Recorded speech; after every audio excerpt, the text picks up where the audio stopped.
Hi, I'm Stacy Andersen, also known as the Supergene. Having lived in 9 cities across 3 continents and counting, Supergene Unleashed features people from around the world sharing their unfiltered versions of female empowerment.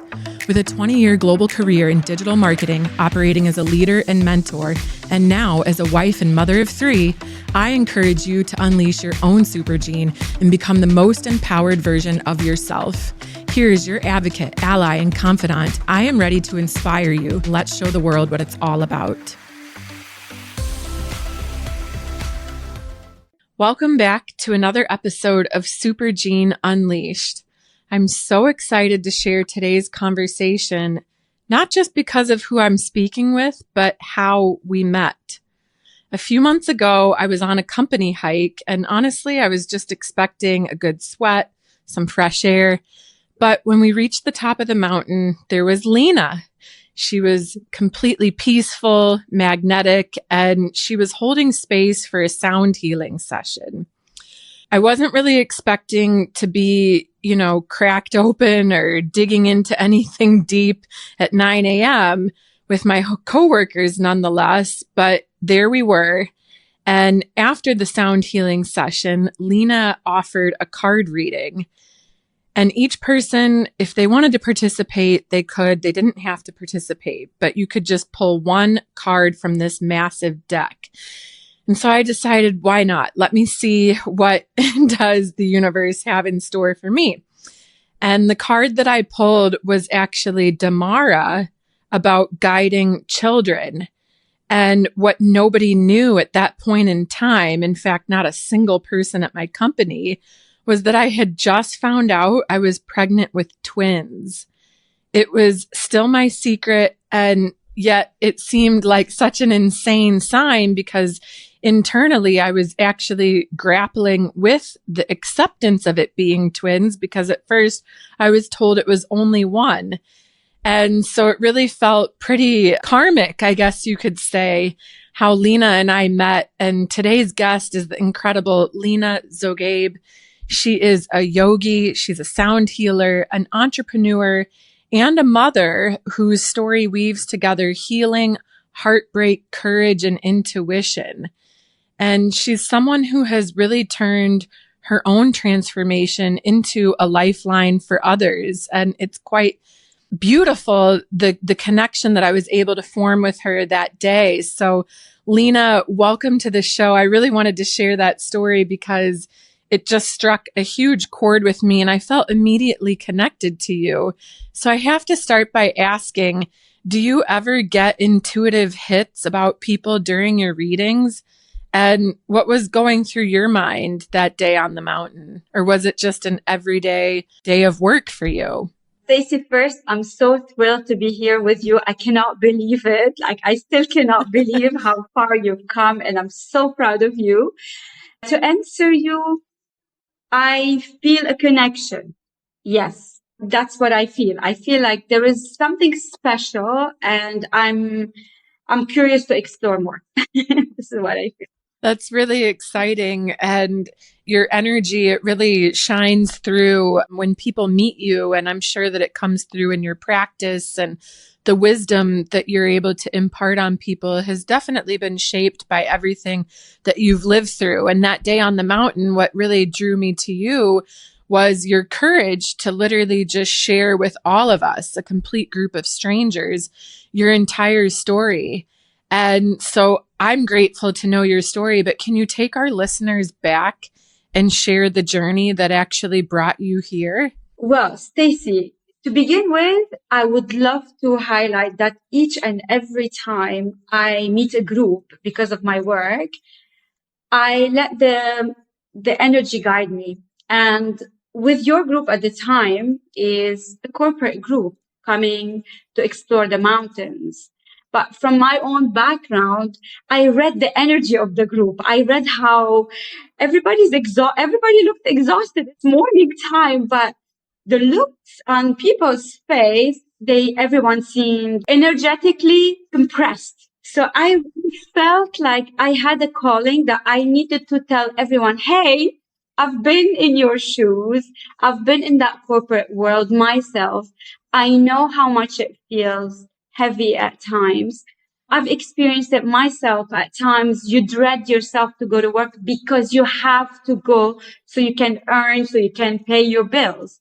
But what's not okay for me is after work and work on myself, after years of working on myself, is to get up every day with that victim mind. And I'll go back slowly, gradually with the story, because I, like you, also was working in the corporate world. And for a long time, I battled with this monkey mind, with this victim mind. I'm doing this for them. I'm being here. I don't know, as if I'm not being paid. It's a contract. I've agreed also to be here at work. You know what I mean?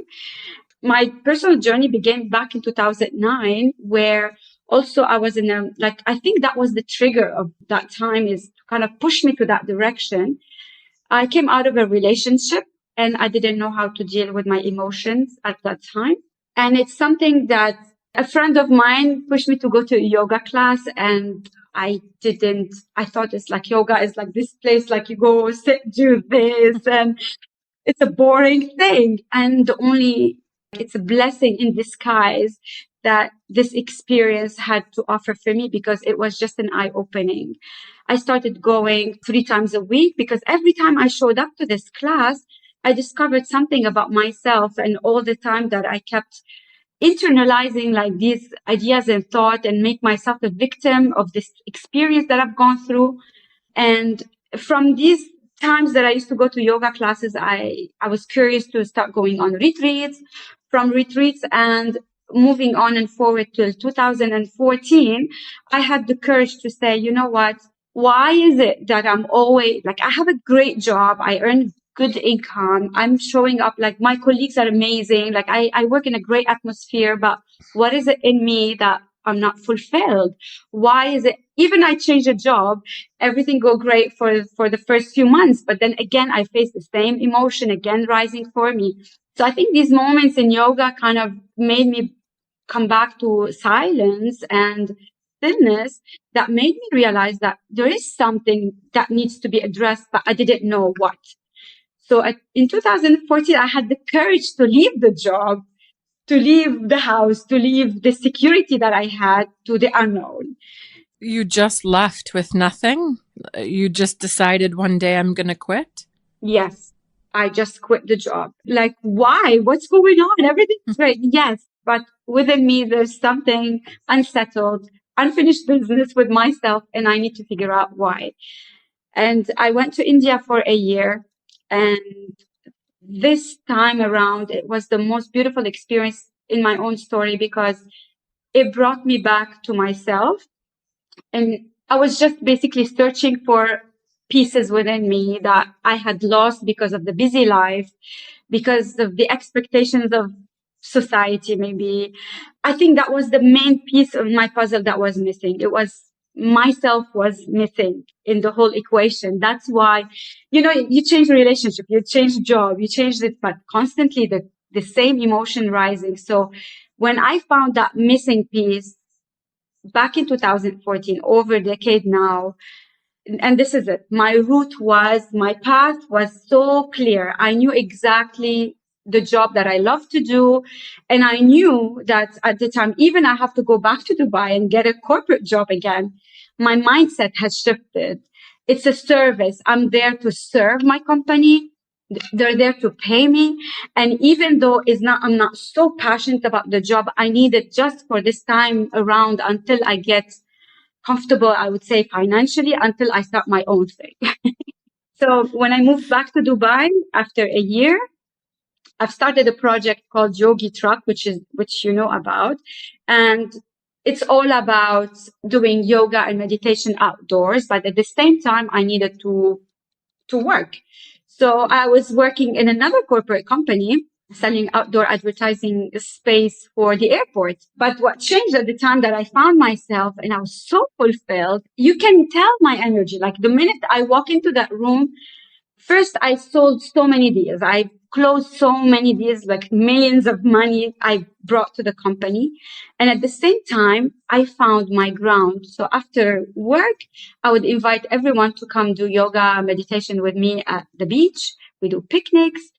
And on weekends, I started bringing people with me to the mountains, camping, hiking, cycling. So all the things that I love to do that I wasn't doing much before, I felt disconnected from myself. And then when I reconnected back with myself, I didn't want to miss a day not showing up to myself and the things that I started doing. Yogi truck picked up through the project because I was making so much money with my corporate job. I told people, just come. You don't have to pay, but just donate. Whatever you donate, we will give it to orphans.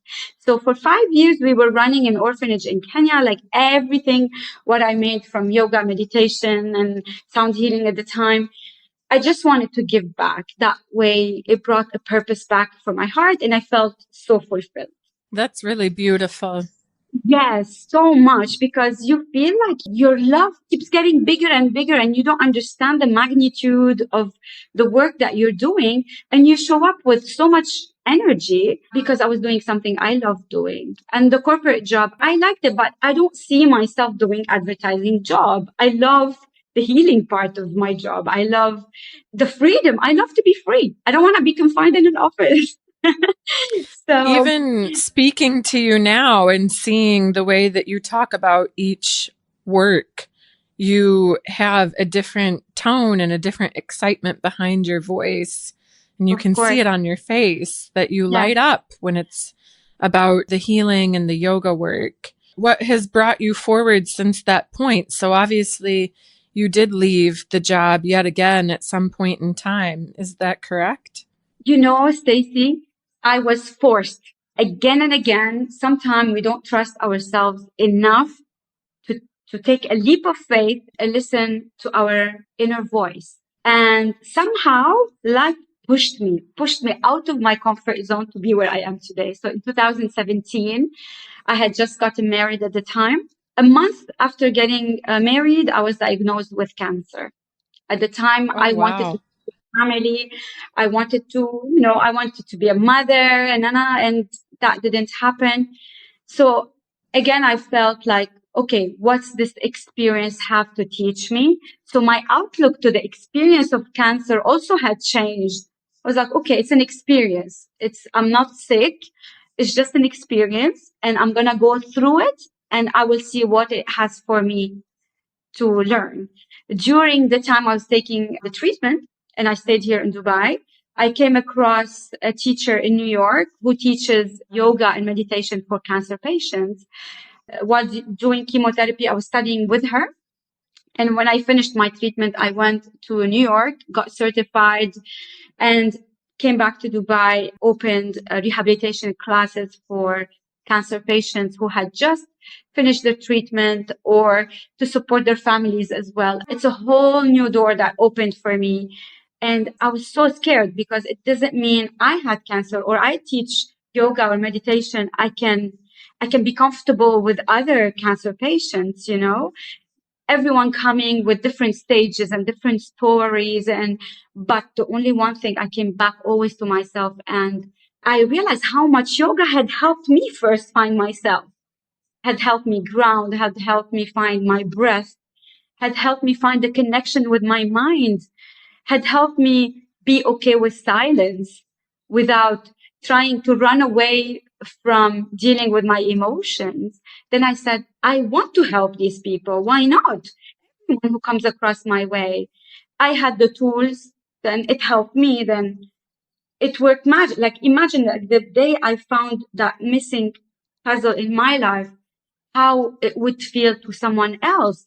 And I can contribute to this. So I did it with an open heart, but against all odds, I fell pregnant after 1 year of the treatment, which is crazy, because also I didn't have a cycle. Were you cancer free at that point? So basically, just to recap, you got married, and then within the first year of marriage, you were diagnosed with cancer, and you had a treatment for approximately 1 year. And the cancer diagnosis, that's what made you leave the job again, because you had to go through all this treatment, or were you still working? I was still working, and all these little bits of pieces I'll share with you that left me to leave, because When I finished the treatment, after a year from the treatment, I fell pregnant.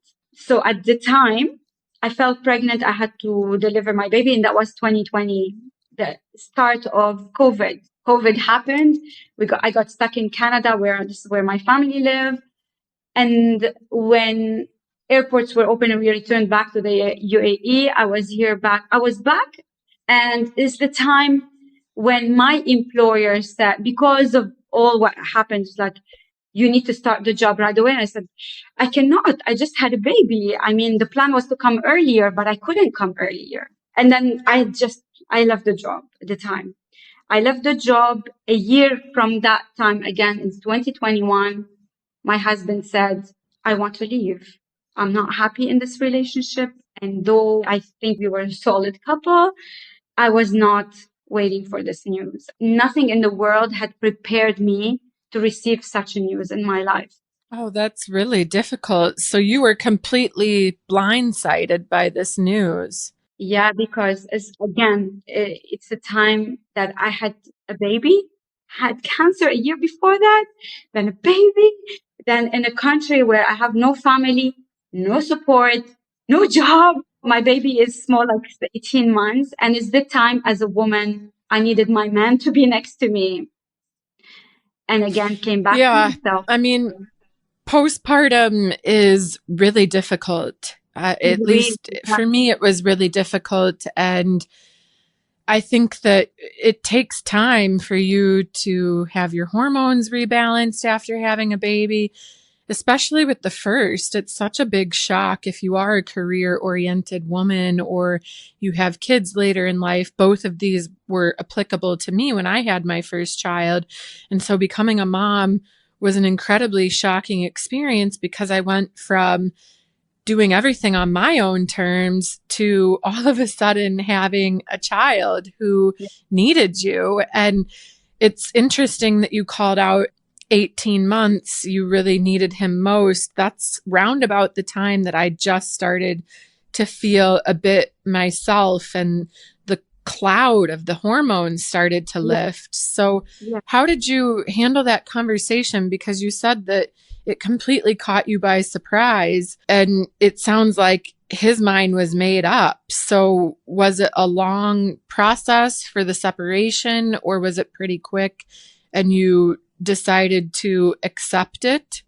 Well, I did in all my being for us to at least work it out. I didn't want to share anything with no friends, no family, just keep it in my own home, try to sort things. But again, like you said, he had made up his mind and I had to respect that. My freedom ends where his freedom begins. And if this is something he wants for himself, I cannot stop him. Of course, I've recommended that we do different like therapies together, but he didn't want to meet me halfway, let's say. And he was not ready. So the best way was to part our ways. And I come back to the practice of yoga and meditation for me because I come back to myself and I check in on myself all the time. And I know I'm full and I'm enough. You know, I'm not going to be happier if there's somebody with me or not. You know, I'm already full. So for me, I said, listen, I wish you a happy life. And what else? Like, how can we just find a way to manage? Now we have a child. And then I have to manage this discussion late in my 30s. And then it hit me hard. It's not like I was young and foolish. It's like a conscious decision to have a child. But yet, Absolutely. I said, it's his story, not my story. It's his way, his path. We don't know what God has in line for him.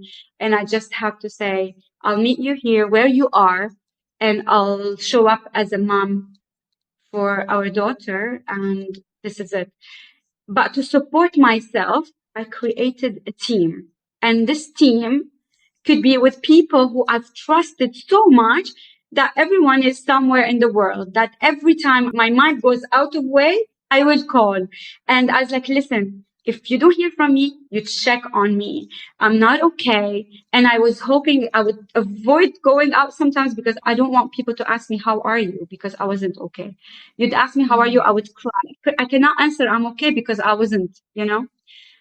But to support myself, I used all the tools, all the techniques that I've learned to me is like a whole building collapsed on my head, but I'm still alive. How can I get my head up? Can I get my neck, my shoulders, my feet? Because the pain for me was too much. I buried myself into studying. So I signed up to my master's degree. I got accepted and I started learning.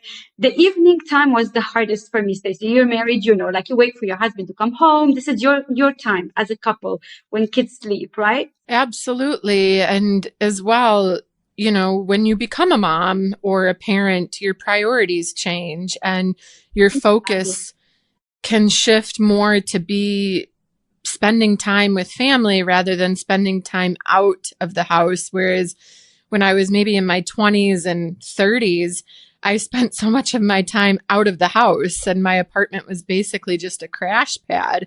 But I completely understand that's a quiet time. And especially once your child has gone to sleep, you're in a bit of vulnerability and you want to have somebody that you can share your thoughts with. Yeah. And as a mom, this is where our men meet us really, like as we are, because the more they charge us, the more they give us, the more we give as moms, right? So the time that I felt that I'm being abandoned, I showed up for myself. I showed up for myself again. And I said, I understood that he didn't abandon me. It's not about me. It's his story. Again, the mind wants to trick you. He didn't abandon me at all. At one point, he spoke his truth. Then he didn't abandon me. This is that. So I was telling my mind a positive scenario. I was telling my mind a positive story. I rewired my mind to think positively. But first I started to like untie like a necklace, like when it gets, like you have a knot, it's bit by bit. So I said, okay, let me focus my mind on studying. That way my monkey mind will not long, oh, you're alone, he left you. So I don't let my mind go this route. So I keep my mind here and present and focused and busy. So I started doing this. And on the summer, I went and I stayed at a Buddhist temple with my daughter in Sri Lanka for 2 months. And I've got all the spiritual support that I could get. And then when I came back, I couldn't even at the time even offer my services. Imagine, I could not be there for anybody. I just had to be there for me, for my daughter. So I was studying constantly and finished my studies. I kept doing the healing work in parallel. I've done so many other modalities. Ice bath met me at times where I hated ice. I started jumping in the ice to deal with my pain. I've done Kriya where like I had to like tap my body and do like the expensive like breath work, hypnotherapy, all kind of modalities to support me. But then I gave myself the grace of time because we underestimate time could always be our allies. So I said, in no, like, I'll give it time. I'll give it time. And all along this time, I was also thinking maybe I should leave the country. Now but then I knew I was angry. So I gave my emotions a name and I became closer and closer to myself. And then after I finished studying, I knew I'm ready to start serving again, to start like offering my service because I was full at the time. Like I had dealt with my emotions and I know something will come back always every now and then, but I let it rise. I talk to my emotions. I talk to myself and then move past by it. So I started again with my services and then I don't advertise myself, but then people call me, I'm going through this, so and so through this journey of cancer. We need your support. Or a friend of mine is going through cancer. She doesn't know where to go. I would offer one-on-one sessions and I talk to them and then see what kind of support they need. And from there, I go on with the journey. And luckily for me, because I work, like I've been going up to the mountains for many, many years. And Fadi and I, we work together for many, many years. The Ras Al Khaimah tourism started contacting us for sound healing and meditation up, and so the jobs started coming. Like it's like abundance of everything it's coming your way. Just be yourself. Yeah, hearing everything that you just described in such great detail, especially with how you felt going through the divorce, having the child, and the way that you approach healing more specifically is very mature and not easy to do because you navigated the separation of mind and emotion. And oftentimes people lead with emotion and their mind becomes so fuzzy that they cannot think clearly. And it sounds like, quite honestly, the years well before you even got married, when your friend had said to you, you don't know how to deal with your emotions, and pushed you in the direction of learning how to face that, was actually preparing you for these moments and finding yoga and finding the ability for you to step outside of yourself and say, take a pause, and also to tell your ex and acknowledge that this is not about you, it's about him, and that there's nothing you could do to change him. And that's something where I see so many women in relationships, even myself included. I'm sure I have some relationship history where I thought I could change the person. And throughout life, I've learned that you really cannot. And it's better if you can accept and acknowledge. And I also want to give you a round of applause for also finding your team, because mental health is such a topic that is in the spotlight. And fortunately, it's now so encouraged for people to be vocal and say when they need help. However, not everybody is able to do that. So I want to ask you, many women listening right now might be in the middle of their own healing, and they might be facing difficult situations, and they might unfortunately not have had the preparation that you had, where it really allowed you to approach your difficult times with balance. What do you wish someone had told you when you were in it? Or do you have a message for women who are maybe in it and can't see things the way that you saw things because their emotions are overcoming them? How should they try to park those emotions and be able to heal themselves? I would tell every woman that, first of all, to feel your emotion. Do not run away from your emotion, because I don't know what we've been taught. Like, our emotions are just signals. It's the body signaling. What is it that the emotion that is keep coming to you in any experience that you may be facing at the moment? And then there is so many ways. Like, if we're not prepared ourselves, that's why we have to support. Someone has gone through the experience, ask for help. As simple as this: raise your hand, say, I'm not okay, I just need help. And this is what I personally did, is like, when I told you, I create my own tribe. So I used to imagine in my mind, I'm right in the center, and every time I'm falling, someone is like kind of helping me lean back to the center. So find your tribe, find your group, and do not give yourself the excuses. Money, I don't have the money to pay for this. Or there's so many support groups. Like on Facebook is like the abundance of information and support. Like, you just go message, you put yourself anonymous, I'm going through this situation. People will support you in ways to like find your courage to step up and then keep going. To every woman, you don't have to suffer alone. Okay. And most time what I see, because I also work with mothers, that most of the time we're good at hiding things. But why? Okay, what's coming to you and why we're not addressing it? Express. And the best and one of the most accessible, this is the best, huh? I'll have it. Write, journal, begin to like express it yourself. Art, paint it, cook, bake. Do not distract yourself with so much of even music, nothing. Just be with your thoughts while baking and see what's coming to your mind. See where the fear lands in your body.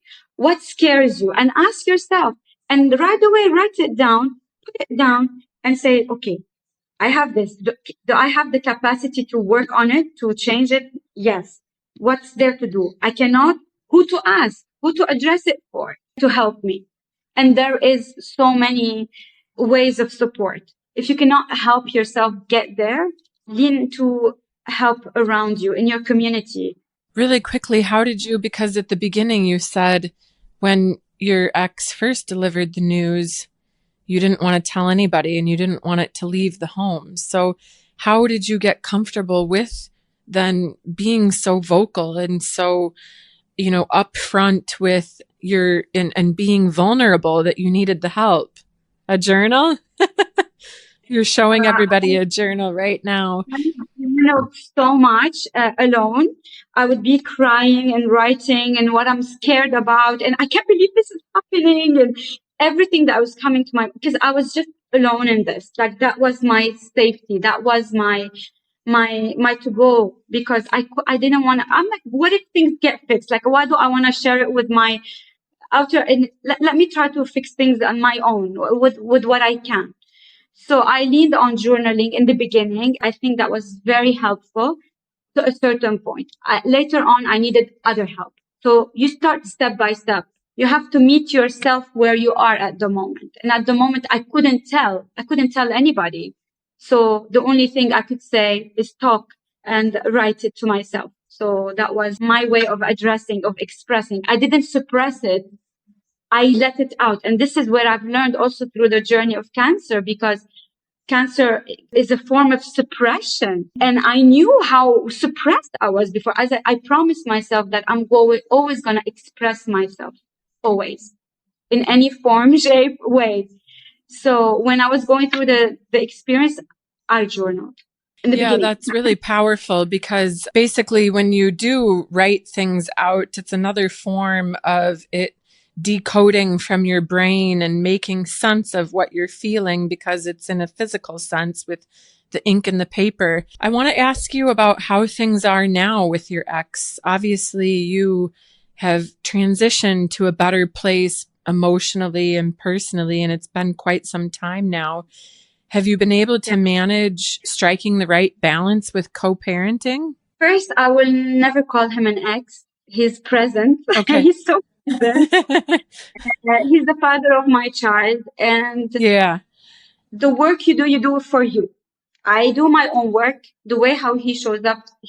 It's his again. What I've learned is to find my own way to accept my reality without judging where he is, because these moments could be very triggering, because now we're not together. Your mind can find so many excuses. I don't want to be that person. I want to find reasoning. I was like, maybe he's angry that he said that. Maybe I don't know why, and then I think the more you manage yourself, the more you manage your own emotions, the more you manage your own peace, you show up peacefully to anything.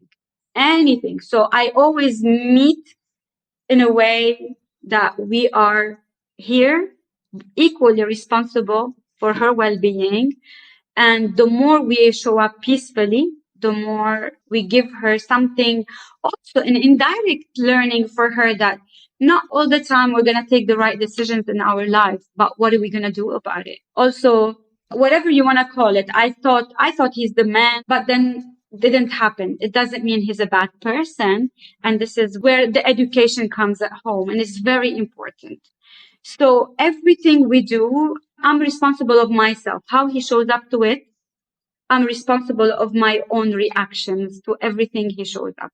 He tries his best. God bless him. And we're grateful for the effort. And whenever he can, he is. And, we're always trying to find ways to make our child happy.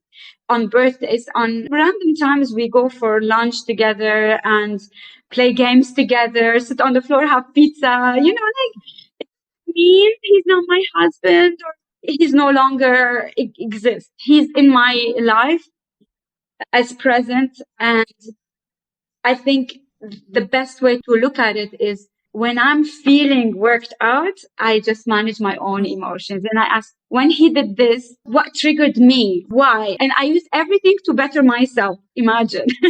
Yeah, it's Yeah. really admirable the way that you are able to remain grounded and control your emotions, and especially not use those to have a reaction in a situation.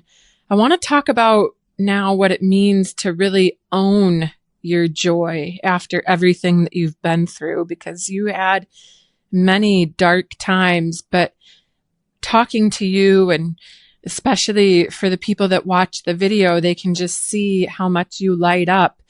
So I'm curious, what brings you joy right now? And what is like that deep soul, purposeful joy that you have been able to find after all of these hardships? Stacey, all the work that we do, the training for our mind, okay, it helped us expand in ways that we've never thought we could. So I feel like all these years of working on my mind, working on myself, had helped me find joy first in my own skin, in my own being. I'm okay. And you know too well the journey of motherhood as well, that your body changes, your look changes. I don't want to change. Like, I do what I can. I don't do it to look good. I do it to feel good. It doesn't matter what the whole world says on my size. I'm happy with my size, with my height. I'm happy with myself of where I am today with myself. So nobody is bringing me joy in the world more than how I show up to myself, because what's constant for everything in my life is myself. My baby, she's here with me for so on in God's willing. After that, she's gonna go to her school, to university, and I'm left by myself again and again. And I feel like the joy that I found something that I work with all my heart without second thought. Whatever I share it with my heart. I never look how much money I'm getting from it. Of course, you want to be rewarded, but for me, it's the love of doing what I do. I can show up to my work dressing the way I want to dress up, not because there's a certain attire I have to fit in to be accepted or no. I love that I show up the way I want to show up to the world. And maybe it took me many twists and twirls and redirection, but I think finding my joy is like, I've earned it so much. No one is taking that away from me. Anyway, it's not even a question anymore. I've reached to that highest point in my being where I finally accepting where I am. And, you know, even you meet people one time and you see shifts in their life, and it's something that I've shared with them, that you feel so good within you that continue to show up for yourself, and it's like a domino effect in this life. Yeah, you get what you put out. The energy that you get out, it's a boomerang effect, and it's coming back to you. And I really love hearing that you have reached this full place of inner peace, joy, but more importantly, abundance. And abundance is something that can mean different things to other people. And you have chosen to protect your peace and guard your peace.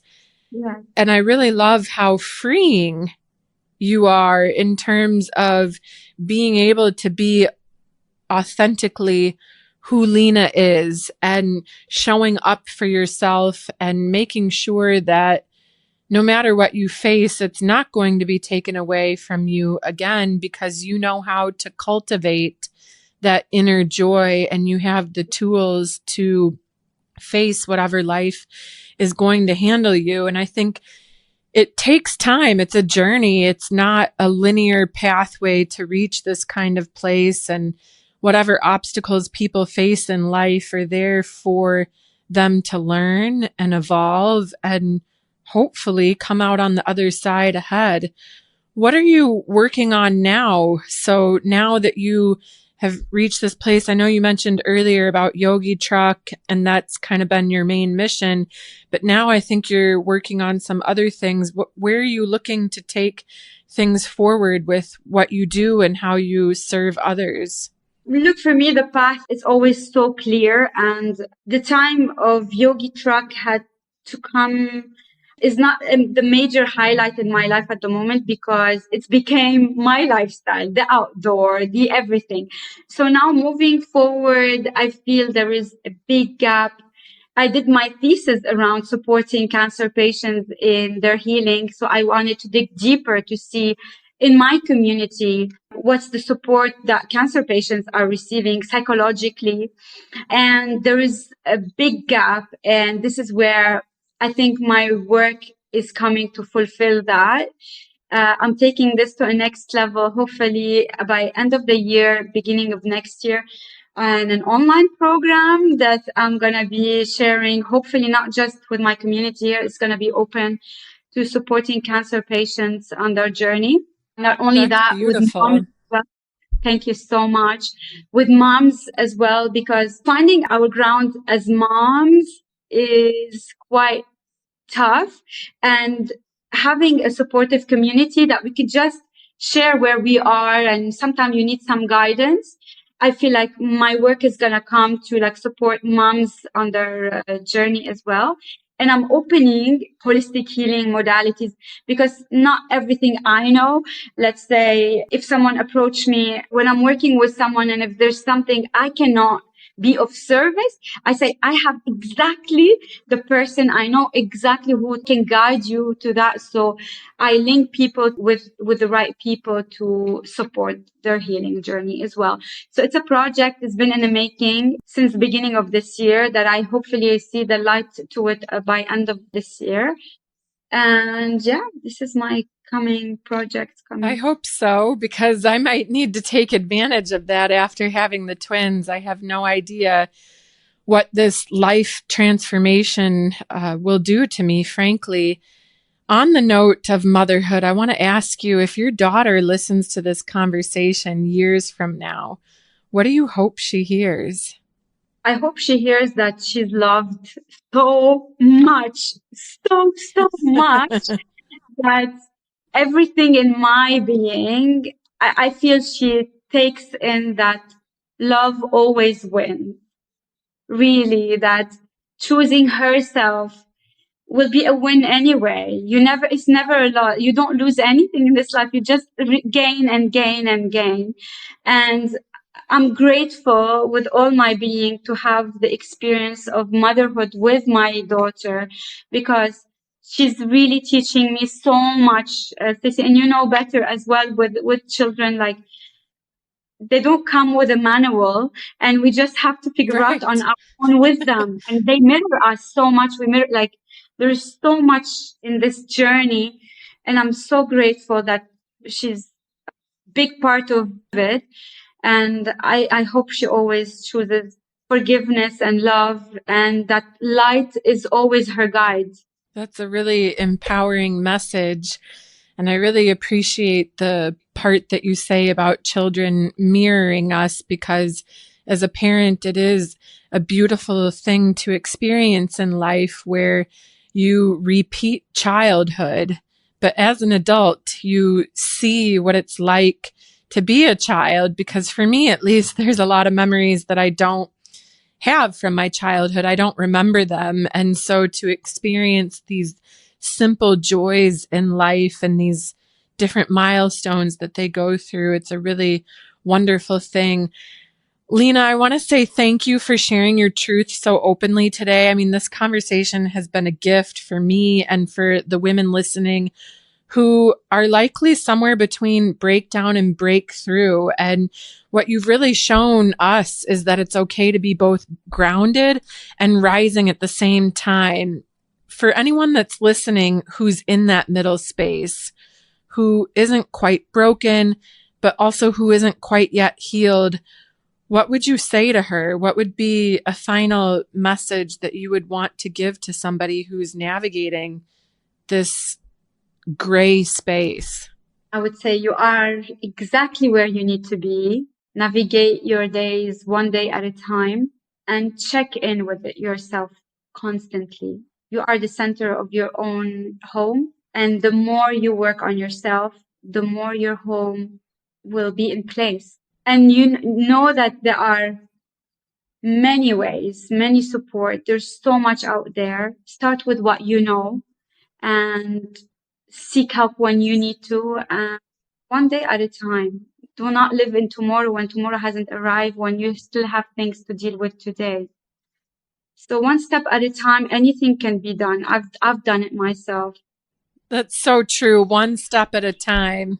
Be Yeah. where you are with all the emotion, all the mess, everything that is landing for you today. Be with it. Do not try to bypass it, because there is a big, massive learning, and find quiet moments in each and every day to check in with yourself, see what you need, what your body needs. Check in with your body, and the body is our home, is our temple. Take good care of yourself, and the rest will fall in place as you fall in place, you know? That's really beautiful. Thank you so much, Lina. And I hope to see what you're doing later this year. Thank you for joining us. Stacy, thank you so much from the bottom of my heart. I loved our conversation. For many more to come, and I can't wait to listen to the rest of your podcast as well. Thank you so much for tuning in today, and I hope you feel empowered from the episode. You can connect with me at supergeneunleashed.com and on Instagram at supergeneunleashed. Please share your thoughts, and I look forward to connecting with you. And until next time, keep on shining and showing the world your super gene.